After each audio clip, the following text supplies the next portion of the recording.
Let us understand the step-by-step process of entering car parking layout details in StrategicERP. Navigate to the car parking layout form under the Sales Management module. Select the project name, sub-project name and parking level from the drop-down. You can view the car parking layout based on your selection. To assign a car parking space to a specific unit, select Add Marker. Select the location on the car parking layout. Then, click on OK.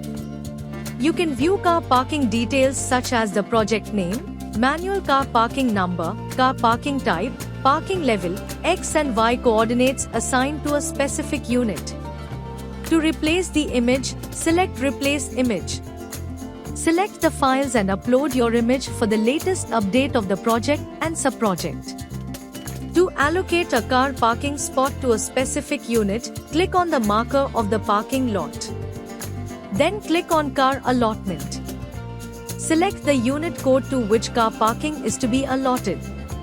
Once done, click on Save. The process of entering car parking layout details is now complete.